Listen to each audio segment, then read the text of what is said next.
ഇപ്പോൾ ഇന്നത്തെ ക്ലാസ്സിൽ നമ്മൾ മെയിനായിട്ട് നോക്കാൻ പോകുന്ന ഒരു ക്വസ്റ്റ്യൻ അനാലിസിസ് ആണ് നോക്കുന്നത്. ഇപ്പോൾ നിങ്ങളുടെ എക്സാമിന് പ്രീവിയസ് ഇയറിൽ ചോദിച്ചിട്ടുള്ള ചോദ്യങ്ങളും മറ്റ് എക്സാമുകളിൽ നിന്ന് ഈ ഒരു ഏരിയ നിങ്ങൾക്ക് 3 ടോപ്പിക്കാണ് നിങ്ങൾക്ക് പഠിക്കാൻ തന്നിട്ടുണ്ടായിരുന്നത്. ആ ഒരു 3 ടോപ്പിക്കിൻ്റെ അടിസ്ഥാനത്തിൽ നിങ്ങൾ കഴിഞ്ഞ വർഷങ്ങളിലായിട്ട് ഡിഫറെൻ്റ് എക്സാമുകളിൽ ചോദിച്ചിട്ടുള്ള ചോദ്യങ്ങൾ ഉൾപ്പെടുത്തിയിട്ടുള്ള ഒരു PYQ അനാലിസിസ് ക്ലാസ് ആണ് നമ്മളിന്ന് നോക്കാൻ പോകുന്നത്. അപ്പോൾ മാക്സിമം നിങ്ങൾ ഈ ക്വസ്റ്റ്യൻസ് ഞാൻ ഓരോന്ന് കാണിക്കുന്ന ക്വസ്റ്റ്യൻസ് മാക്സിമം നിങ്ങൾ തന്നെ ഒന്ന് ചെയ്യാൻ ശ്രമിക്കുക. ചെയ്തതിന് ശേഷം മാത്രം നമുക്ക് അതിൻ്റെ ഉത്തരം ഒന്ന് ഡിസ്കസ് ചെയ്ത് പോവാം. അതുമായിട്ട് ബന്ധപ്പെട്ട റിലേറ്റഡ് ഫാക്ട്സും നമുക്ക് എന്ത് ചെയ്യാം, നോക്കി പോവാം. ഓക്കെ, അങ്ങനെയായിരിക്കും ക്ലാസ്സിൻ്റെ ഒരു സ്ട്രക്ചർ എന്ന് പറയുന്നത്. ഇപ്പോഴെല്ലാവരും ഒന്ന് ശ്രദ്ധിച്ചിരിക്കുക. നമുക്ക് ഫസ്റ്റ് ക്വസ്റ്റ്യൻ നോക്കാം. ഇപ്പോൾ ആദ്യം ഞാൻ ആർട്ട് ആൻഡ് ആർക്കിടെക്ചർ, ആ ഒരു ആർക്കിടെക്ചർ ആൻഡ് സ്കൾപ്ചേഴ്സിനെ പറ്റിയിട്ടായിരിക്കും ഈ ഒരു ക്ലാസ്സിൽ ഡിസ്കസ് ചെയ്യുന്നത്. അത് കഴിഞ്ഞിട്ട് നമുക്ക് നിങ്ങൾക്ക് പറഞ്ഞ ടോപ്പിക്ക് ഓരോന്നായിട്ട് നോക്കാം. മാർഷൽ ആർട്സും അതുപോലെ തന്നെ യുനെസ്കോ വേൾഡ് ഹെറിറ്റേജ് ലിസ്റ്റും അതുമായി ബന്ധപ്പെട്ട സൈറ്റുകൾ ഏതൊക്കെയാണ്, അതുമായി ബന്ധപ്പെട്ട ക്വസ്റ്റ്യൻസും നോക്കിപ്പോ. അപ്പോൾ ഈ ഒരു ക്വസ്റ്റ്യൻ ചെയ്യുമ്പോഴത്തേക്ക് നിങ്ങൾ മാക്സിമം ഈ ഒരു ഏരിയ പഠിച്ചു വയ്ക്കുക. ഇപ്പം ആർട്ട് ആൻഡ് ആർക്കിടെക്ചർ ആണെങ്കിൽ ആ ഏരിയയിൽ നിന്ന് ഞാൻ ഈ ഉൾപ്പെടുത്തിയിരിക്കുന്ന ചോദ്യങ്ങളും അതുമായി ബന്ധപ്പെട്ട് പറയുന്ന കാര്യങ്ങളും എന്തായാലും നിങ്ങൾ എന്ത് ചെയ്യുക, നോക്കിയിട്ട് പോവുക. ആർക്കിടെക്ചറുമായിട്ട് ബന്ധപ്പെട്ടിട്ട് ടെമ്പിൾ ആർക്കിടെക്ചർ എന്തായാലും നിങ്ങൾ നോക്കിയിട്ട് പോവുക. അതിൽ നിന്ന് ക്വസ്റ്റ്യൻസ് വരാനുള്ള ചാൻസ് കൂടുതലാണ്. ഓക്കെ, നമുക്ക് നോക്കാം. ഫസ്റ്റ് ക്വസ്റ്റ്യൻ ഒന്ന് വായിച്ച് നോക്കിയിട്ട് ഇതിൻ്റെ ഉത്തരം ഒന്ന് നിങ്ങൾക്ക് പറയാൻ പറ്റുമെന്ന് ഒന്ന് നോക്കാം. ഇത് RRB NTPC 2021 ചോദിച്ചിട്ടുള്ളൊരു ചോദ്യമാണ്. ഇവിടെ ചോദിച്ചിരിക്കുന്ന ചോദ്യം റോക്ക് ഷെൽട്ടർ ഓഫ് ഭിംബേത്ക എന്ന് പറയുന്നത് ഫേമസ് ഫോർ വോട്ട് എന്നുള്ള രീതിയിലാണ് ചോദിച്ചിരിക്കുന്നത്. ആ ചോദ്യത്തിന്റെ ഉത്തരം ഒന്ന് പറയാൻ പറ്റുമെന്ന് നോക്കിയേ. നമ്മൾ ആർക്കിടെക്ചർ പഠിക്കുമ്പോഴത്തേക്ക് മെയിനായിട്ട് ആദ്യം തന്നെ നോക്കുന്ന ഒരു കാര്യമാണ് അല്ലെങ്കിൽ ഒരു സ്ഥലമാണ് ഇതിൻ്റെ അകത്ത് പറയുന്നത്. അപ്പോഴത് വെച്ചിട്ട് നിങ്ങളൊന്ന് കണ്ടെത്താൻ പറ്റുമോ എന്ന് നോക്കാം. സർ, സ്ലൈഡ് മാറ്റിയായിരുന്നു. സ്ലൈഡ് കാണുന്നില്ലയോ? ഇപ്പൊ കാണുന്നുണ്ടോ? ഇപ്പൊ കാണാം. ഓക്കെ. ഇതാണ് ക്വസ്റ്റ്യൻ. ഭിംബേത്കയുമായിട്ട് ബന്ധപ്പെട്ടിട്ടുള്ള ഒരു ക്വസ്റ്റ്യൻ ആണ്. ഇതിന്റെ ഉത്തരം ഒന്ന് കണ്ടെത്താൻ നോക്കിയേ. ഉത്തരം നിങ്ങൾ കമന്റ് ബോക്സിൽ പറഞ്ഞാലും മതി. നിങ്ങൾക്ക് അറിയാവുന്നതാണ്. ഭിംബേത്ക എന്ന് പറയുന്നത് മധ്യപ്രദേശിലാണ് അല്ലേ? മധ്യപ്രദേശിലുള്ള പ്രീ ഹിസ്റ്റോറിക് പീരീഡിൻ്റെ അകത്തുള്ള പാലിയോലിത്തിക്കും മീസോലിത്തിക് പീരീഡൊക്കെ നിങ്ങൾ ഹിസ്റ്ററിയിൽ പഠിക്കുന്നതാണ്. അപ്പോൾ ആ ഒരു പീരീഡിൽ ഉണ്ടായിരുന്ന ഒരു റോക്ക് ഷെൽട്ടർ ആണ് ഏതെന്ന് പറയുന്നത്, ഈ ഭിംബേത്ക എന്ന് പറയുന്നത്. ഇതിൻ്റെ പ്രധാനപ്പെട്ട അല്ലെങ്കിൽ നമുക്ക് ഇവിടെ നിന്ന് പ്രധാനമായിട്ട് കിട്ടുന്ന എവിഡൻസ് എന്ന് പറയുന്നത് ഹ്യൂമൻ ലൈഫിനെ പറ്റിയിട്ട് നമുക്ക് ഈ ഒരു ഏരിയയിൽ നിന്ന് എന്ത് ചെയ്യും, അറിവുകൾ കിട്ടും. അതായത് trace of the earliest sign of human life on the Indian subcontinent നമുക്ക് ഈ ഏരിയയിൽ നിന്ന് കിട്ടും. അതേ കണക്ക് തന്നെ കേവ് പെയിന്റിങ്ങുകൾ നിങ്ങൾ കേട്ടിട്ടുണ്ടായിരിക്കും. കേവ് പെയിന്റിങ്ങുമായി ബന്ധപ്പെട്ടിട്ടുള്ള വിവരങ്ങളും ഈ ഒരു ഭിംബേത്കയിൽ നിന്ന് നമുക്ക് കിട്ടുന്നതാണ്. ഇപ്പോൾ ഭിംബേത്ക എവിടെയാണെന്ന് പഠിച്ചു വയ്ക്കുക. അതെവിടെയാണ്? മധ്യപ്രദേശിലാണ്. മധ്യപ്രദേശിൽ തന്നെ എവിടെയായിട്ട് വരും? വിന്ധ്യ റേഞ്ചസിലാണ് വരുന്നത്. അതും കൂടെ പഠിച്ചു വയ്ക്കുക. വിന്ധ്യ റേഞ്ചസിലാണ് ഭിംബേത്ക വരുന്നത്. ആ ഒരു കാര്യം അവിടെ നോക്കി. ഇത്രയും കാര്യങ്ങൾ അതുമായിട്ട് ബന്ധപ്പെട്ടത് നിങ്ങൾ അവിടെ എന്ത് ചെയ്യുക, നോക്കി വെക്കുക.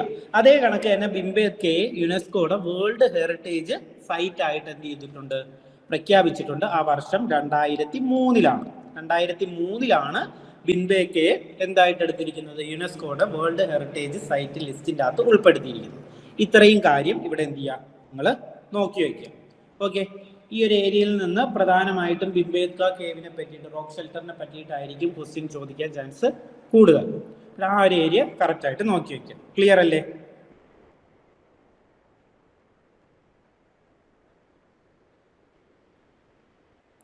അല്ലേ?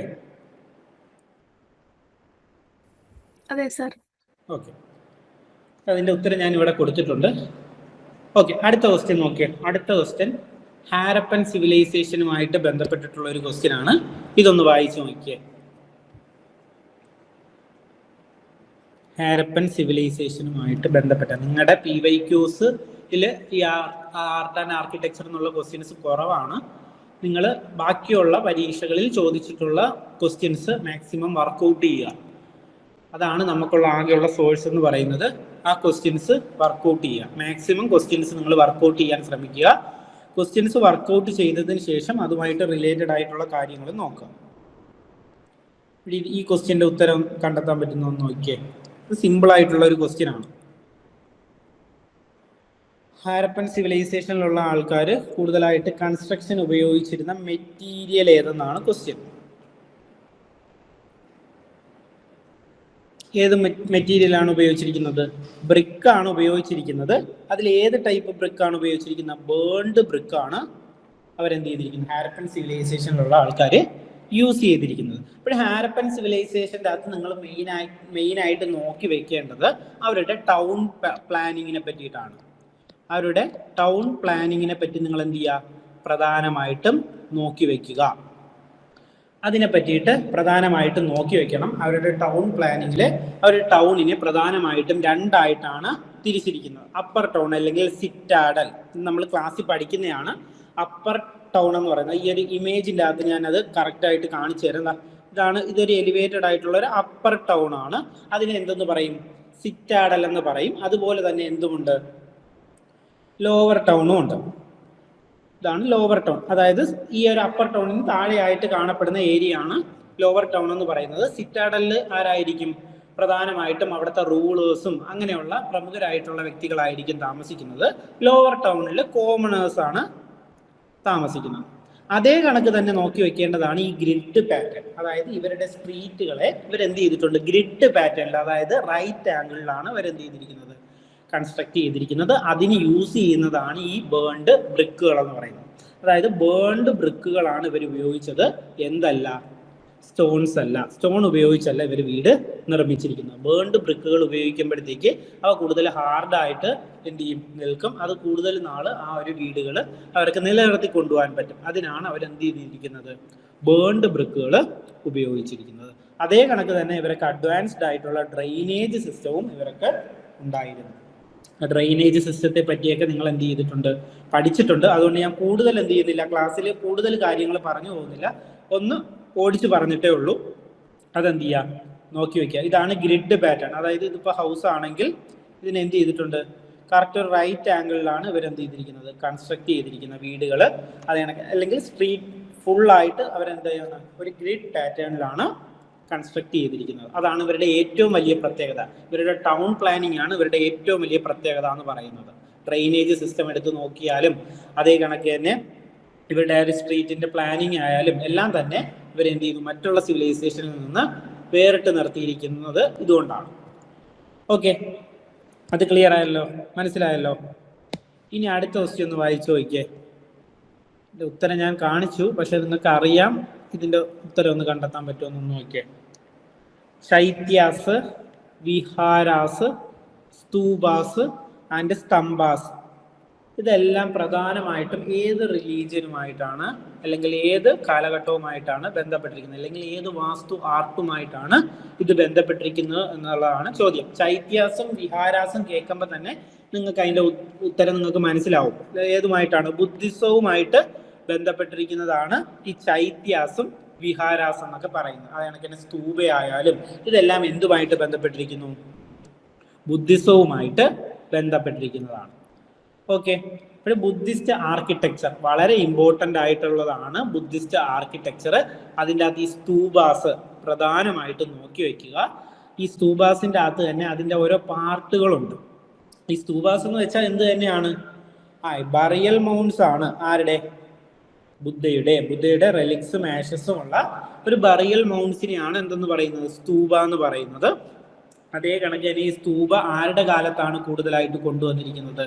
അശോകന്റെ കാലഘട്ടത്തിലാണ് സ്തൂപാസ് ധാരാളമായിട്ട് വന്നിരിക്കുന്നത്. പക്ഷെ അതിന് മുമ്പും സ്തൂപാസ് എന്ത് ചെയ്യപ്പെടുന്നുണ്ട്? കാണപ്പെടുന്നുണ്ട്. പക്ഷെ അശോകന്റെ സമയത്താണ് ഇത് കൂടുതലായിട്ട് എന്ത് ചെയ്തിരിക്കുന്നത്? പണി കഴിപ്പിച്ചിരിക്കുന്നത് എന്നുള്ളതാണ് അവിടെ നിങ്ങൾ മനസ്സിലാക്കി വെക്കേണ്ടത്. അതേ കണക്ക് തന്നെ ഈ സ്തൂപാസിന്റെ പ്രധാന ഭാഗങ്ങൾ കൃത്യമായിട്ട് പഠിച്ചു വെക്കുക. ധാർമ്മിക എന്താണ്? എസ്തി എന്താണ്?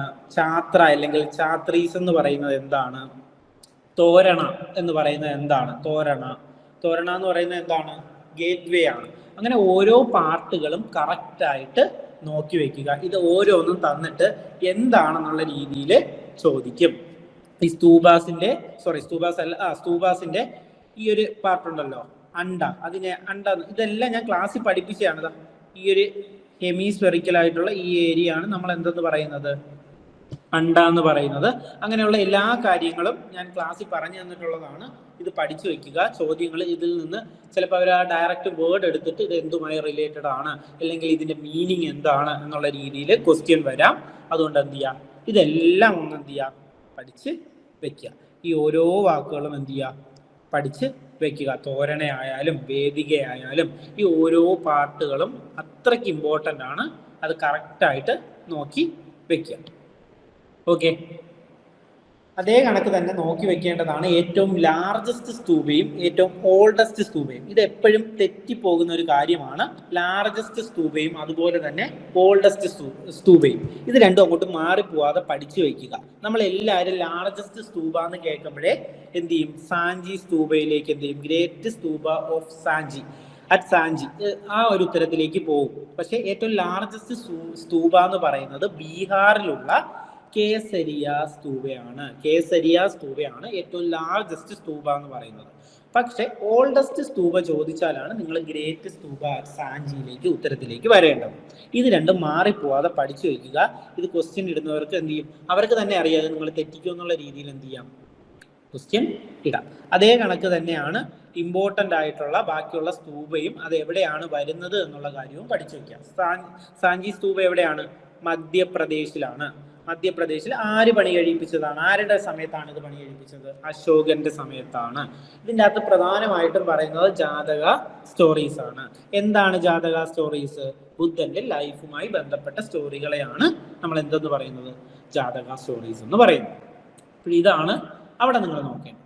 ഇനി അടുത്ത ബാർഹുഡ് സ്തൂപ, അതും എവിടെ തന്നെയാണ്, മധ്യപ്രദേശിൽ തന്നെയാണ്. അതും ആര് തന്നെയാണ് പണി കഴിപ്പിച്ചത്, അശോകൻ തന്നെയാണ്. ഓക്കെ, അത് പിന്നെ ശുംഗ ഡൈനാസ്റ്റി എന്ത് ചെയ്തിട്ടുണ്ട്, എടുത്ത് എൻലാർജ് ഒക്കെ ചെയ്ത് കൊണ്ടുവന്നിട്ടുണ്ട്. അതൊന്നും അത്ര ഡീറ്റെയിൽ ആയിട്ടൊന്നും നോക്കി വെക്കേണ്ട ആവശ്യമില്ല. ബർഹൂട്ട് സ്തൂപയും അത് കണക്ക് തന്നെ സാഞ്ചി സ്തൂപയും അശോകനാണ് പണി കഴിപ്പിച്ചത്. എവിടെയാണ്, മധ്യപ്രദേശിലാണ്. ഈ ഒരു കാര്യം എന്ത് ചെയ്യാം, നോക്കി വെക്കുക. ഓക്കെ, ക്ലിയർ അല്ലേ? അതെ സർ. അടുത്ത ക്വസ്റ്റ്യൻ നോക്കിയേ. അടുത്ത ക്വസ്റ്റ്യൻ ടെമ്പിൾ ആർക്കിടെക്ചറുമായിട്ട് ബന്ധപ്പെട്ടിട്ടുള്ള ചോദ്യമാണ്. ടെമ്പിൾ ആർക്കിടെക്ചറിൻ്റെ അകത്ത് നമ്മൾ കുറേ കാര്യങ്ങൾ എന്ത് ചെയ്യുന്നുണ്ട്, പഠിച്ചു പോകുന്നുണ്ട്. ടെമ്പിൾ ആർക്കിടെക്ചറിനെ നമുക്ക് പ്രധാനമായിട്ട് മൂന്നായിട്ട് തിരിക്കാം. റീജിയൻ വൈസ് മൂന്നായിട്ട് തിരിക്കാം. റീജിയൻ വൈസ് രണ്ടായിട്ടാണ് തിരിക്കുന്നത്. പിന്നെ അതിൻ്റെ ഒരു മിക്സ് രൂപവും ഉണ്ട്. അപ്പോൾ പ്രധാനമായിട്ടും അതിനെ രണ്ടായിട്ട് തിരിക്കുന്നതിൻ്റെ അടിസ്ഥാനത്തിലാണ് ഈ ചോദ്യം വന്നിരിക്കുന്നത്. ഈ ചോദ്യത്തിൻ്റെ ഉത്തരം ഒന്ന് ചെയ്യാൻ നോക്കുക. നമുക്ക് ഇതിൻ്റെ ഉത്തരത്തിലേക്ക് ഒന്ന് പോവാം. The style of temple architecture that become popular dash is known as Nagara. Nagara style, അതേ കണക്ക് തന്നെ ദ്രവീഡിയൻ സ്റ്റൈല്, അതേ കണക്ക് തന്നെ വേസര സ്റ്റൈല് എന്നിങ്ങനെ മൂന്ന് രീതിയിലാണ് നമുക്ക് ടെമ്പിൾ ആർക്കിടെക്ചറിനെ പറയാൻ പറ്റുന്നത്. നാഗര സ്റ്റൈൽ എവിടെയുള്ളതാണ്? നാഗര സ്റ്റൈല് നോർത്ത് ഇന്ത്യയിലുള്ളതാണ്. അതുപോലെ തന്നെ സൗത്ത് ഇന്ത്യയിലേക്ക് വരുമ്പോഴാണ് അവിടെ ദ്രവീഡിയൻ സ്റ്റൈല്. ഇതിന്റെ രണ്ടിന്റെയും കൂടെ ഒരു മിക്സപ്പ് ആണ് എന്തെന്ന് പറയുന്നത്, വേസര സ്റ്റൈൽ എന്ന് പറയുന്നത്. അങ്ങനെ മൂന്ന് സ്റ്റൈലായിട്ടാണ് നമ്മൾ ഇതിനെ പറയുന്നത്. ഓക്കെ, അപ്പോൾ ടെമ്പിൾ ആർക്കിടെക്ചറിനെ നമുക്ക് പ്രധാനമായിട്ടും മൂന്ന് സ്റ്റൈലുകളായിട്ട് നമുക്ക് പറയാൻ പറ്റും. ഒന്നെന്ന് പറയുന്നത് നാഗര സ്റ്റൈല്, അതുപോലെ തന്നെ ദ്രവീഡിയൻ സ്റ്റൈൽ, അതെവിടെയാണ്, സൗത്ത് ഇന്ത്യയിലും. നാഗര സ്റ്റൈൽ എവിടെയുമാണ്, നോർത്ത് ഇന്ത്യയിലുമാണ് വരുന്നത്. ഇതിൻ്റെ ഒരു ഹൈബ്രിഡ് ഫോം, അല്ലെങ്കിൽ ഇത് രണ്ടും കൂടെ കമ്പൈൻ ചെയ്ത്, അല്ലെങ്കിൽ ഈ രണ്ട് സ്റ്റൈൽ ഓഫ് ആർക്കിടെക്ചറിനെയും കൂടെ മിക്സപ്പ് ചെയ്ത് രൂപപ്പെട്ടതാണ് ഒരു ഹൈബ്രിഡ് ആർക്കിടെക്ചറൽ ഫോമാണ് വേസര സ്റ്റൈൽ എന്ന് പറയുന്നത്. ഇത് കൂടുതലായിട്ടും കാണപ്പെടുന്നത് കർണാടക റീജിയനിലാണ്. ഓക്കെ, ആ കാര്യം എന്ത് ചെയ്യുക, പഠിച്ചു വയ്ക്കുക. ചിലപ്പോൾ റീജിയണൽ വൈസ് എന്ത് ചെയ്യാം, ക്വസ്റ്റ്യൻ ചോദിക്കുക. ഇപ്പം നമ്മൾ ഈ ഒരു കണ്ട ചോദ്യം അതെവിടെയാണ് കാണപ്പെടുന്നത് എന്നുള്ള രീതിയിലാണ് ക്വസ്റ്റ്യൻ വന്നത്. അങ്ങനെയും എന്ത് ചെയ്യാം, പരീക്ഷയ്ക്ക് ചോദിക്കാം. അതുകൊണ്ട് അത് കറക്റ്റായിട്ട് പഠിച്ചു വയ്ക്കാം. ഓക്കെ, അപ്പോൾ അതുമായിട്ട് ബന്ധപ്പെട്ടിട്ട് ഞാൻ കൂടുതലൊന്നും അതിൻ്റെ അകത്ത് പറയുന്നില്ല. നമ്മൾ ക്ലാസ്സിൻ്റെ അകത്ത് പഠിച്ചതാണ്. അതിൻ്റെ അകത്ത് കുറേ സാങ്ക്ടം സാങ്ക്ടോറം അതൊക്കെ വെക്കുന്ന സ്ഥലം, അല്ലെങ്കിൽ സാങ്ക്ടം കാണപ്പെടുന്നത് എവിടെയാണ്, അതേ കണക്ക് തന്നെ അവിടുത്തെ പ്രദക്ഷിണപാത, അങ്ങനെയുള്ള കുറേ കാര്യങ്ങൾ നമ്മൾ എന്ത് ചെയ്തിട്ടുണ്ട്, ക്ലാസ്സിൽ പഠിച്ചിട്ടുണ്ട്. ശിഖര, വിമാന, ഇതൊക്കെ എന്ത് ചെയ്തതാണ്, ക്ലാസ്സിൽ പഠിച്ചതാണ്. നിങ്ങൾ ഇത് പറ്റുവാണെങ്കിൽ നാഗര സ്റ്റൈലും ദ്രവീഡിയൻ സ്റ്റൈലും തമ്മിലുള്ള ഡിഫറൻസ് അല്ലെങ്കിൽ അതിനെ കമ്പയർ ചെയ്ത് പഠിക്കുന്നതായിരിക്കും എളുപ്പം. അത്ര കൂടുതൽ വ്യത്യാസങ്ങളൊന്നുമില്ല എങ്കിൽ പോലും അതിൻ്റെ ബിൽഡിങ്ങിൻ്റെ രൂപത്തിലും അതിലൊക്കെ ഉള്ള വ്യത്യാസങ്ങൾ നിങ്ങൾ എന്ത് ചെയ്യുക, മനസ്സിലാക്കി വെക്കുക. അതാണ് അവിടെ മെയിനായിട്ട് നിങ്ങൾ പഠിച്ചു വെക്കേണ്ട കാര്യങ്ങൾ. ഓക്കെ, ക്ലിയർ അല്ലേ? അതിനെപ്പറ്റി ഞാൻ ക്ലാസ്സിൽ പറയേണ്ട ആവശ്യമുണ്ടോ? ഇതിൻ്റെ സ്റ്റൈൽ എങ്ങനെയാണ്, അങ്ങനെയുള്ള കാര്യങ്ങളൊക്കെ പറയേണ്ട ആവശ്യമുണ്ടോ?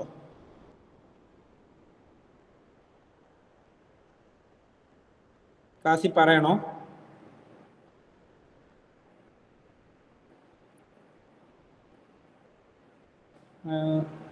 ഒന്ന് റെസ്പോണ്ട് ചെയ്യാമോ? ക്ലാസ്സിൽ പറയണോ? ജസ്റ്റ് ഒന്ന് പറഞ്ഞു പോണോ? പറഞ്ഞോ സർ. കേട്ടില്ല. ജസ്റ്റ് ഒന്ന് പറഞ്ഞാ നല്ലായിരുന്നു. ഓക്കെ, എന്നാ ഞാൻ ഒന്ന് പറഞ്ഞു പോവാം. ഓക്കെ, നമുക്ക് ആദ്യം നാഗര സ്റ്റൈലിനെ പറ്റി പറയാം. പിന്നെ നാഗര സ്റ്റൈൽ എന്ന് പറയുന്നത് നോർത്തേൺ ഇന്ത്യൻ ടെമ്പിൾസിന്റെ ആ ഒരു ആർക്കിടെക്ചറിന് പറയുന്ന പേരാണ് നാഗര സ്റ്റൈൽ എന്ന് പറയുന്നത്. ഇതിൻ്റെ അകത്ത് പ്രധാനമായിട്ടും ശ്രദ്ധിക്കേണ്ടത് 3 കാര്യങ്ങളാണ്. അതിൻ്റെ ആ ഒരു ആർക്കിടെക്ചറിൽ മെയിൻ ആയിട്ട് പറയുന്നത് ഗർഭഗൃഹ, അതുപോലെ തന്നെ ശിഖര എന്ന് പറയുന്നത് അതിൻ്റെ ടവറിന് പറയുന്ന പേരാണ്. ടവറിന് പറയുന്ന പേരാണ് ശിഖര. ഇതാണ് അവിടെ മെയിൻ ആയിട്ട് നോക്കി വെക്കേണ്ട. ശിഖര എന്ന് പറയുന്നത് അതിൻ്റെ ടവറിന് പറയുന്ന പേരാണ്. പിന്നെ എന്തും കാണപ്പെടും, മണ്ഡപാസും കാണപ്പെടും. ഇതെല്ലാവരും ഞാൻ ഇമേജ് ആഡ് ചെയ്തിട്ടില്ല. ആ ഇമേജ് എടുക്കുകയാണെങ്കിൽ നിങ്ങൾക്ക് അതിൽ കൂടുതൽ എന്ത് ചെയ്യും, മനസ്സിലാവും. അതായത് ഇങ്ങനെയാണ്, ഇവിടെ ഒരു പ്ലാറ്റ്ഫോം വരും. ആ പ്ലാറ്റ്ഫോം ഇതുപോലെ ഒരു പ്ലാറ്റ്ഫോം ഉണ്ടായിരിക്കും. അതിനെയാണ് ഒരു ബേസ് പ്ലാറ്റ്ഫോമിന് പറയുന്ന പേരാണ് അധിസ്ഥന എന്ന് പറയും. ആ ഒരു ബേസ് പ്ലാറ്റ്ഫോമിന് മുകളിലായിട്ട് ഇങ്ങനെ കാണപ്പെടുന്ന ടവറിന് പറയുന്ന പേരാണ് ശിഖര. ഓക്കെ, അതിൻ്റെ മുകളിലായിട്ട് ഇങ്ങനെ ഒരു കൂർത്ത കണക്കത്തെ ഒരു ഭാഗം കാണും. അതിന് പറയുന്ന പേരാണ് കലാശ അല്ലെങ്കിൽ കലാസ എന്ന് നമുക്ക് എന്ത് ചെയ്യാം, പറയാം. അതേ കണക്ക് തന്നെ ഇവിടെ ഒരു ഡിസ്ക് കണക്കത്തെ ഒരു ഷേപ്പ് കാണും. അതിന് പറയുന്ന പേരാണ് അമലക. ഇങ്ങനെയുള്ള ടേംസ് എന്ത് ചെയ്യുക, പഠിച്ച് വെക്കുക. മാക്സിമം നിങ്ങൾ ഈ ഒരു പടം വരച്ച് പഠിക്കുകയാണെങ്കിൽ നിങ്ങൾക്ക് കൂടുതൽ എന്ത് ചെയ്യും, എളുപ്പം വരും. അതേ കണക്ക് തന്നെ ഇതിൻ്റെ അകത്ത് എന്തുണ്ട്, ഇവിടേക്ക് കയറാനായിട്ട് ഇങ്ങനെ ഒരു ഭാഗമുണ്ട്. അതിനെയാണ് നമ്മൾ എന്തെന്ന് പറയുന്നത്, മണ്ഡപ എന്ന് പറയുന്നത്. ഹോള്, ഇവിടെ ഒരു ഹോള് കാണും. അതിനെയാണ് മണ്ഡപ എന്ന് പറയുന്നത്. ഓക്കെ, അതേ കണക്ക് തന്നെ മണ്ഡപ തന്നെ നമുക്ക് പല രീതിയിൽ പറയാം. ഇതിൻ്റെ ഒരു ഹാഫ് ഏരിയ ഉണ്ട്, അതിനെ അർദ്ധ മണ്ഡപ എന്നൊക്കെ പറയും. അതേ കണക്ക് തന്നെ ഏറ്റവും വലിയ ഹാളിനെ മഹാമണ്ഡപ എന്ന് പറയും. ഓക്കെ, ഇത്രയും കാര്യങ്ങളാണ് ബേസിക് ആയിട്ട് ഈ ഒരു നാഗര സ്റ്റൈലിൻ്റെ അകത്ത് നിങ്ങൾ മെയിനായിട്ട് നോക്കി വെക്കേണ്ടത്. ഓക്കെ, നാഗര സ്റ്റൈലിൻ്റെ അകത്തുള്ള പ്രധാനപ്പെട്ട കാര്യങ്ങൾ മനസ്സിലായോ? മനസ്സിലായി സർ. ഓക്കെ, അപ്പോൾ ഇത്രയും ഇതുമായിട്ട് ബന്ധപ്പെട്ട്, അതായത് നിങ്ങളിപ്പം ബുദ്ധിസ്റ്റ് ആർക്കിടെക്ചർ പഠിക്കുമ്പോഴത്തേക്ക് അതിൻ്റെ അകത്ത് സ്തൂപ പഠിക്കത്തില്ലേ? സ്തൂപയിൽ നമ്മൾ ഓരോ പാർട്ട് പഠിക്കുന്നത് പോലെ തന്നെ ഇവിടെയും നിങ്ങൾ ഇങ്ങനെയുള്ള ഓരോ പാർട്ട്, അതായത് ശിഖര എന്താണ്, കലാശ എന്താണ്, അമലക എന്താണ്, മണ്ഡപ എന്താണ്, ഇങ്ങനെയുള്ള ടേംസ് നിങ്ങൾ എന്ത് ചെയ്യുക, പഠിച്ച് വെക്കുക. ഓക്കെ, അതുപോലെ തന്നെ ദ്രവീഡിയൻ സ്റ്റൈലിലേക്ക് വരുമ്പോഴത്തേക്ക് അവിടെയും ഇതുപോലെ അതേ കണക്കിന് ഇതിൻ്റെ കുറേ സബ് സ്കൂളുകൾ വരുന്നുണ്ട്. ഇപ്പോൾ ഒഡീഷ സ്കൂള്, ഖജുറാവോ സ്കൂള്, അതൊക്കെ എവിടെയാണ് വരുന്നത് എന്നുള്ള കാര്യവും നിങ്ങളൊന്ന് ജസ്റ്റ് ഒന്ന് അതാരാണ് കൊണ്ടുവന്നത് എന്നുള്ള കാര്യമൊക്കെ എന്ത് ചെയ്യുക, ജസ്റ്റ് ഒന്ന് നോക്കി വെക്കുകയാണെങ്കിൽ നല്ലതായിരിക്കും. സബ് സ്കൂളുകൾ അത്ര ഇമ്പോർട്ടൻ്റ് ആണോ എന്ന് ചോദിച്ചാൽ അല്ല, അത്രയും ഡീറ്റെയിൽ ആയിട്ടൊന്നും നിങ്ങൾ പഠിക്കണ്ട. ഇപ്പോൾ ഈ ഒരു നാഗര സ്റ്റൈലിൽ വരുന്ന സബ് സ്കൂളുകളാണ് ഇത് എന്നുള്ള രീതിയിൽ പഠിച്ചു വയ്ക്കുക. അതിലൊന്നാണ് ഈ ഒഡീഷ സ്കൂള് അതിൻ്റെ അണ്ടറിൽ വരുന്നതാണ്.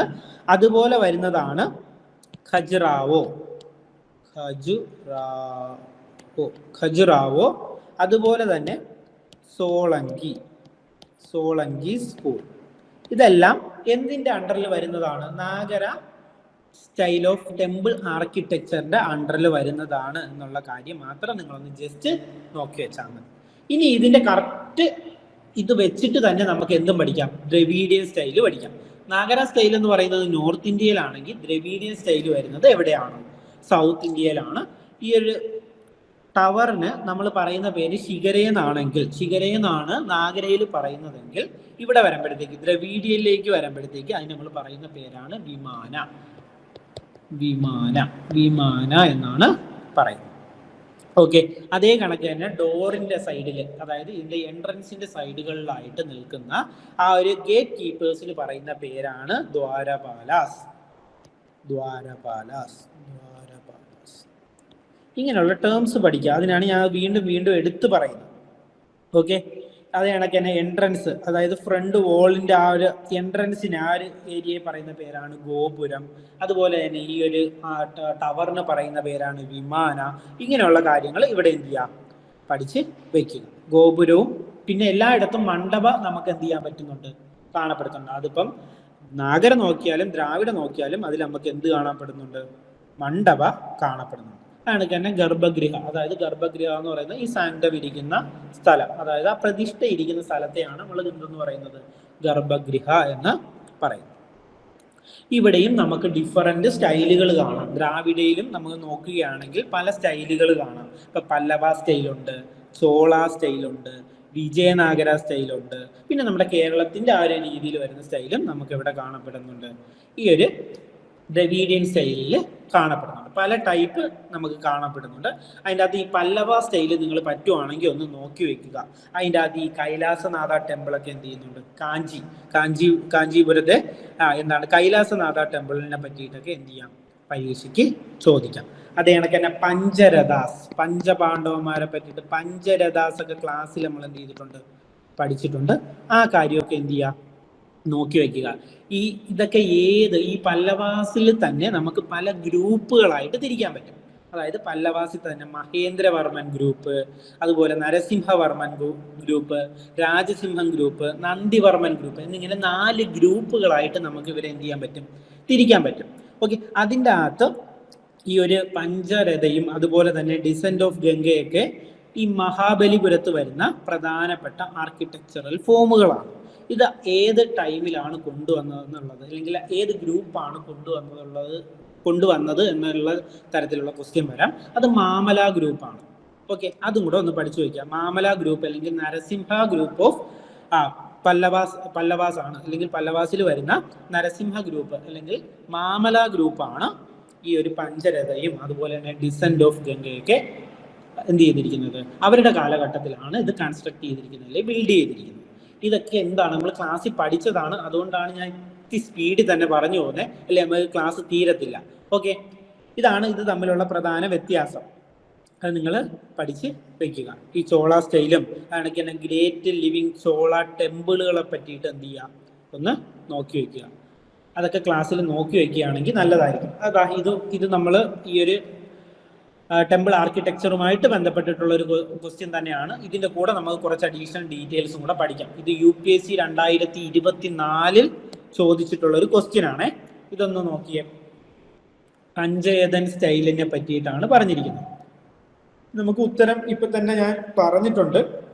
പഞ്ചയതൻ സ്റ്റൈല് എന്തുമായിട്ട് ബന്ധപ്പെട്ടിരിക്കുന്നു, ടെമ്പിൾ കൺസ്ട്രക്ഷനുമായിട്ട് ബന്ധപ്പെട്ടിരിക്കുന്ന കാര്യമാണ്. നമ്മൾ ഈ ഒരു ക്വസ്റ്റ്യൻ പ്രകാരം നമ്മൾ വായിക്കണം. With reference to the cultural history of India the term panchayatans refers to എന്താണെന്നാണ് ചോദ്യം.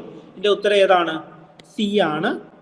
A style of temple architecture ആണ് എന്തെന്ന് പറയുന്നത്, പഞ്ചയതൻ സ്റ്റൈല്. അപ്പോൾ പഞ്ചയതൻ സ്റ്റൈല് ഏത് ടെമ്പിൾ ആർക്കിടെക്ചറുമായിട്ട് ബന്ധപ്പെട്ടിരിക്കുന്നു എന്നുള്ള രീതിയിൽ ചോദ്യം വരാം. അത് നാഗര സ്റ്റൈലാണ്, അല്ലെങ്കിൽ നോർത്ത് ഇന്ത്യയുമായിട്ട് ബന്ധപ്പെട്ടിരിക്കുന്നതാണ്. അപ്പോൾ പഞ്ചയതൻ സ്റ്റൈൽ എന്തെന്ന് വെച്ചാൽ it's A style of temple making which consist of subsidiary shrines laid out in a crucified grounds plan with respect to the principal shrine. ഒന്നുമില്ല, ഇവിടെ എന്താണ് മെയിൻ ആയിട്ടുള്ള ആ ഒരു വിഗ്രഹം കാണാം, ബാക്കിയുള്ളവയെ സബ്സിഡറി shrines ആക്കി സൈഡുകളിൽ വെക്കും. ഈ ഒരു സ്റ്റൈലിനെയാണ് എന്തെന്ന് പറയുന്നത്, പഞ്ചയതൻ സ്റ്റൈൽ എന്ന് പറയുന്നത്. അതെന്ത് ചെയ്യുക, പഠിച്ചു വയ്ക്കുക. ഇത് എന്തുമായിട്ട് ബന്ധപ്പെട്ടിരിക്കുന്നു, അല്ലെങ്കിൽ ഏത് സ്റ്റൈലാണ്? Nagara style of temple architecture ആണ്. ഇതാണ് നിങ്ങളവിടെ ശ്രദ്ധിക്കേണ്ടത്. ഓക്കെ, ഇങ്ങനെയുള്ള ടേംസ് പഠിക്കണേ. അതിനാണ് ഞാൻ വീണ്ടും വീണ്ടും എടുത്തു പറയുന്നത്. ഓക്കെ, അതേ കണക്ക് തന്നെ വേസര സ്റ്റൈലിലേക്ക് വരുമ്പോഴത്തേക്ക് നമുക്ക് എന്ത് ചെയ്യാൻ പറ്റും? നാഗര സ്റ്റൈലിന്റെയും ദ്രവീഡിയൻ സ്റ്റൈലിന്റെയും ഒരു മിക്സപ്പ് നമുക്ക് എന്ത് ചെയ്യാൻ പറ്റും? കാണപ്പെടുന്നുണ്ട്. ഇത് നമ്മൾ ഈ ഒരു വേസര സ്റ്റൈലിനെ എന്തെന്നും അറിയപ്പെടുന്നുണ്ട്? കർണാടക സ്കൂൾ ഓഫ് ആർക്കിടെക്ചർ എന്നും അറിയപ്പെടുന്നുണ്ട്. കർണാടക സ്കൂൾ ഓഫ് ആർക്കിടെക്ചർ എന്നും ഇതിനെ അറിയപ്പെടുന്നുണ്ട്. ഇത് പ്രധാനമായിട്ടും പാട്രണൈസ് ചെയ്തത്, അതായത് ഈ ഒരു ഈ സ്റ്റൈലിലുള്ള ബിൽഡിങ്ങുകൾ കൂടുതലായിട്ടും പണി കഴിപ്പിച്ചത് പ്രധാനപ്പെട്ട ഡൈനാസ്റ്റികളുടെ പേരും കൂടെ നിങ്ങളൊന്ന് നോക്കി വെക്കുക. അത് രാഷ്ട്രകൂടാസ്, അതുപോലെ തന്നെ ചാലുക്യാസ്, ഹൊയ്സാലാസ്, ഇവരൊക്കെയാണ് ഈ ഒരു സ്റ്റൈല്, വേസര സ്റ്റൈലിലുള്ള ബിൽഡിങ്ങുകൾ പാട്രണൈസ് ചെയ്തത്. അതിനെ പാട്രണൈസ് ചെയ്തത് ഇവരൊക്കെയാണ്. ഓക്കെ, ഇവരുടെ പ്രധാനപ്പെട്ട ഈ ഒരു ടൈപ്പ് വേസര സ്റ്റൈലിനകത്തുള്ള ഏറ്റവും വലിയ പ്രത്യേകത എന്ന് പറയുന്നത് ഇവർക്ക് ഇൻട്രിക്കേറ്റഡ് ആയിട്ടുള്ള കാർവിങ്ങുകൾ ഇവരുടെ ബിൽഡിങ്ങുകളുടെ ഡോറുകളിലും പില്ലാസിലൊക്കെ നമുക്ക് എന്ത് ചെയ്യാൻ പറ്റും? കാണപ്പെടുന്നുണ്ട്. അതാണ് ഈ ഒരു വേസര സ്റ്റൈലിന്റെ ഏറ്റവും വലിയ പ്രത്യേകത. അതായത് ധാരാളം കാർവിങ്ങുകൾ, അതായത് കൊത്തുപണികൾ നമുക്ക് എവിടെ കാണപ്പെടാൻ പറ്റും? ഈ ഒരു വേസര സ്റ്റൈലില് കാണാൻ പറ്റും. അതാണ് പ്രധാനപ്പെട്ട ഇതിന്റെ പ്രത്യേകത. അത് മാത്രം അവിടെ നിങ്ങൾ മെയിനായിട്ട് നോക്കി വെച്ചാൽ മതി.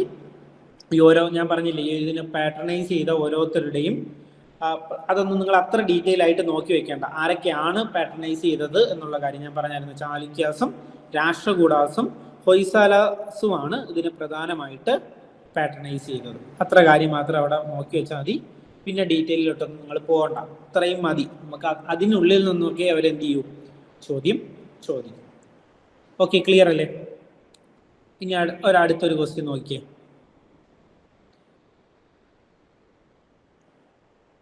ഈ ഒരു ക്വസ്റ്റ്യന്റെ ഉത്തരം കണ്ടുപിടിക്കാൻ പറ്റുമെന്ന് നോക്കിയാൽ,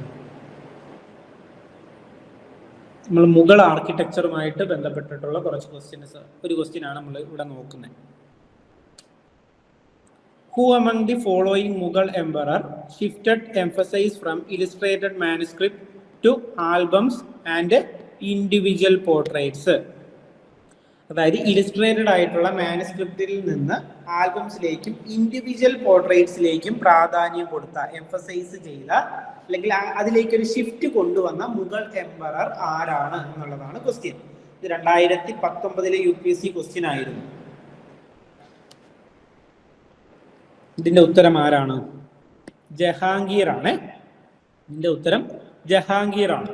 ഇവിടെ ഇങ്ങനെ, അല്ലെങ്കിൽ ഈ ഒരു മുഗൾ എംപറേഴ്സിന്റെ ഓരോരുത്തരുടെയും പ്രധാനപ്പെട്ട കോൺട്രിബ്യൂഷൻസ് നിങ്ങൾ പറ്റുവാണെങ്കിൽ എന്ത് ചെയ്യുക?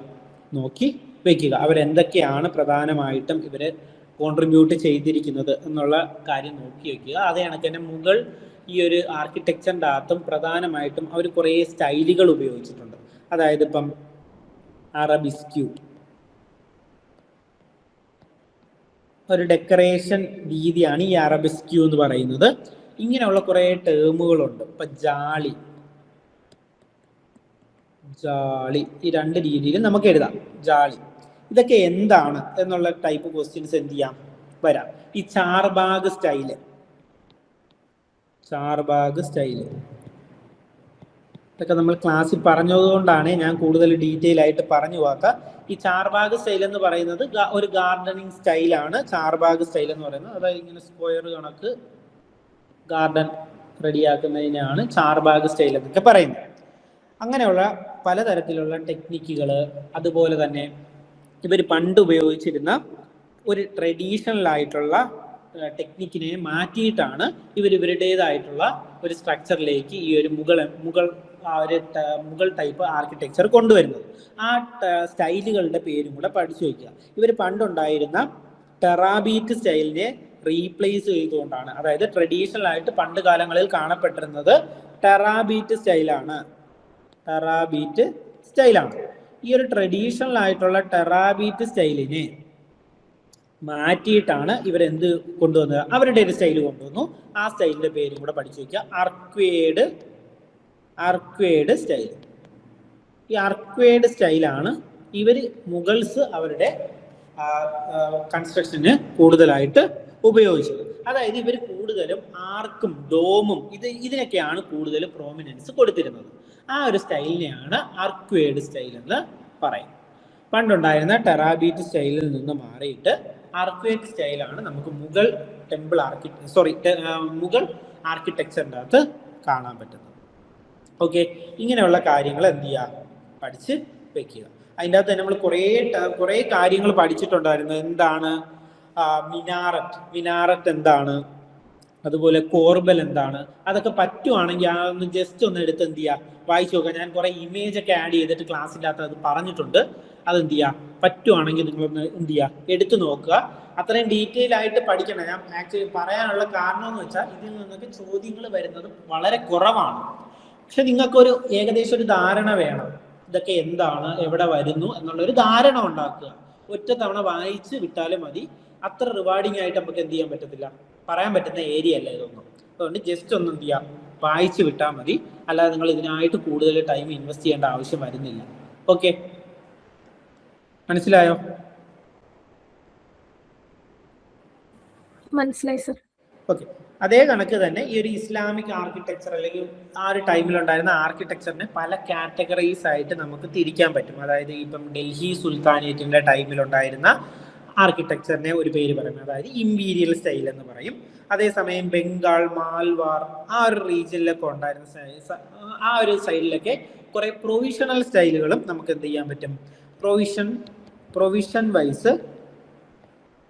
പ്രൊവിഷൻ വൈസ് സ്റ്റൈലുകളും കാണാൻ പറ്റും. അതേ കണക്ക് തന്നെ ഇപ്പം ബീജാപൂർ, ഗോൽക്കൊണ്ട പോലുള്ള സ്ഥലങ്ങളിൽ നമുക്ക് അവരുടെ ഡെക്കാണി സ്റ്റൈല് എന്ത് ചെയ്യാൻ പറ്റും, കാണാൻ പറ്റും.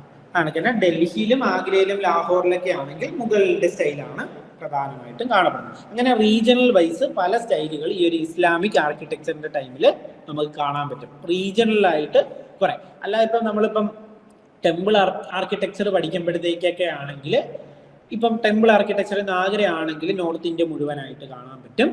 സൗത്ത് ഇന്ത്യയിലാണെങ്കിൽ ദ്രവീഡിയം കാണാൻ പറ്റും. കർണാടകയുടെ ആ ഒരു റീജിയനിലൊക്കെ ആണെങ്കിൽ നമുക്ക് എന്തും കാണാം, വേസരയും കാണാം. പക്ഷേ എവിടേക്ക് വരുമ്പം മുഗൾ അല്ലെങ്കിൽ ഒരു ഇസ്ലാമിക് ആർക്കിടെക്ചറിലേക്ക് വരുമ്പോഴത്തേക്ക് നമുക്ക് കുറേ ടൈപ്പ് എന്ത് കാണാൻ പറ്റും, റീജിയണൽ അല്ലെങ്കിൽ പ്രൊവിൻഷ്യൽ സ്റ്റൈലുകൾ വളരെയധികം കാണാൻ പറ്റും. അതൊക്കെ ഞാൻ ഒരു കഥ കണക്ക് പറഞ്ഞതേ ഉള്ളൂ, നിങ്ങൾക്കൊരു അണ്ടർസ്റ്റാൻഡിങ്ങിന് വേണ്ടിയിട്ട് പറഞ്ഞതേ ഉള്ളൂ.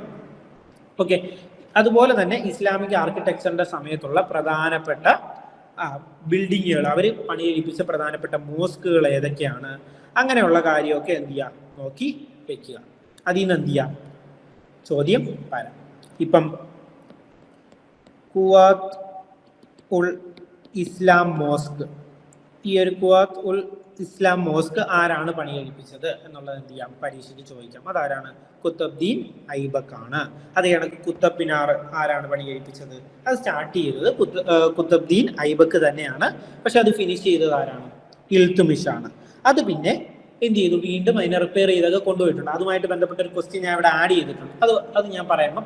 ഇവിടെ ഇതുപോലുള്ള ഇപ്പൊ കുത്തബ് മിനാർ ആരാണ് പണികഴിപ്പിച്ചത്, അതേ കണക്ക് തന്നെ കുവാത്തുൽ ഇസ്ലാം മോസ്ക് ആരാണ് പണികഴിപ്പിച്ചത്. ഇവിടെ അതൊക്കെ പറ്റുവാണെങ്കിൽ നിങ്ങളൊരു പേപ്പർ എടുത്തിട്ട് പ്രധാനപ്പെട്ട കൺസ്ട്രക്ഷൻസും അതാരാണ് പണികഴിപ്പിച്ചത് എന്നുള്ളത് മാത്രം ഒരു ഐഡിയക്ക് വേണ്ടി മാത്രം എന്ത് ചെയ്യാം, നോക്കി വയ്ക്കുക.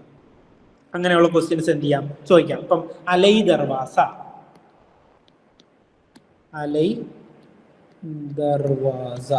ഈ അലൈ ദർവാസ ആരാണ് കൊണ്ടുവന്നത്, അലാവുദ്ദീൻ ഖിൽജി ആണ്. അലൈ ദർവാസ അലാവുദ്ദീൻ ഖിൽജി ആണ് കൊണ്ടുവന്നിരിക്കുന്നത്. ഓക്കെ, ഇങ്ങനെയുള്ളത് എന്ത്, അതേ കണക്ക് തന്നെ അദ്ദേഹം കൊണ്ടുവന്നതാണ് അലൈ മിനാർ.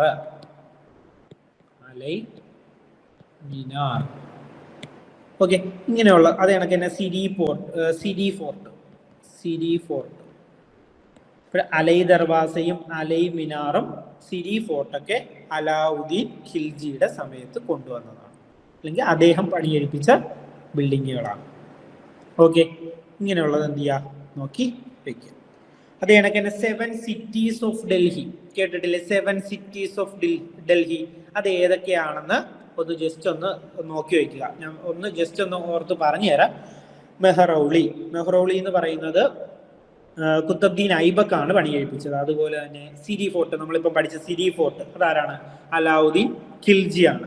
അത് കണക്ക് തുഗ്ലക്കാബാദ് ഉണ്ട്, അത് ഗിയാസുദ്ദീൻ തുഗ്ലക്കാണ്. ആരാണ്? ഗിയാസുദ്ദീൻ തുഗ്ലക്കാണ്. അതുപോലെ തന്നെ പിന്നെ ഉള്ളത് ജഹൻ പൻഹ. ജഹൻ പൻഹ എന്ന് പറയുന്ന മുഹമ്മദ് ബിൻ തുഗ്ലക്ക് കൊണ്ടുവന്നതാണ്. പിന്നെ ഫിറോസാബാദ് ഉണ്ട്, ഫിറോസാബാദ് ഫിറോസ് ഷാ തുഗ്ലക്ക് കൊണ്ടുവന്നതാണ്. അടുത്ത ഷേർഗഡ് ഷേർഷാ സൂര്യ കൊണ്ടുവന്നിട്ടുള്ളതാണ്. ഓക്കെ. ആണെങ്കിൽ അവസാനം ഷാജഹാനാബാദ് എന്ന് പറയുന്ന 7ാമത്തെ ഷാജഹാനാബാദ് ആണ്, അത് ഷാജഹാൻ കൊണ്ടുവന്നതാണ്. ഇങ്ങനെ 7 സിറ്റികൾ, 7 സിറ്റീസ് ഓഫ് ഡൽഹി എന്ന് പറയുന്നുണ്ട്. അതെല്ലാം ഒരാളല്ല പണി കഴിപ്പിച്ചത്, പല കാലഘട്ടങ്ങളിലായിട്ട് പണി കഴിപ്പിച്ച പ്രധാനപ്പെട്ട ബിൽഡിങ്ങുകളെ ഒരു 7 എണ്ണത്തെ ചേർത്ത് വിളിക്കുന്നതാണ് 7 സിറ്റീസ് ഓഫ് ഡൽഹി എന്ന് പറയുന്നത്. അതൊക്കെ ആരാണ് പണി കഴിപ്പിച്ചതെന്നൊന്ന് എന്ത് ചെയ്യുക, പഠിച്ച് വെക്കുക. ഓക്കെ, അതെന്ത് ചെയ്യാം, ചിലപ്പം പരീക്ഷയ്ക്ക് ചോദിക്കാം. ഇതൊക്കെ ഇമ്പോർട്ടൻ്റ് ആയിട്ടുള്ള ബിൽഡിങ്ങുകളാണ് അല്ലെങ്കിൽ കൺസ്ട്രക്ഷൻസ് ആണ്. അപ്പോൾ എന്ത് ചെയ്യാം, ഒരു പരീക്ഷയ്ക്ക് ഇന്നതിപ്പം സിരി ഫോർട്ട് തന്നിട്ട് ആരാണ് ഇത് പണി കഴിപ്പിച്ചത് അല്ലെങ്കിൽ ആരുടെ കാലഘട്ടത്തിലാണ് ഇത് പണി കഴിപ്പിച്ചത് എന്നുള്ള ടൈപ്പ് ക്വസ്റ്റ്യൻസ് എന്ത് ചെയ്യാം, പരീക്ഷയ്ക്ക് ചോദിക്കാം. അതുകൊണ്ട് എന്ത് ചെയ്യാം, അതൊന്ന് നോക്കി വെക്കുക. ഓക്കെ, ക്ലിയർ അല്ലേ? Yes sir.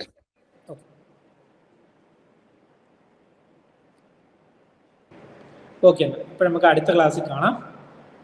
Okay, by.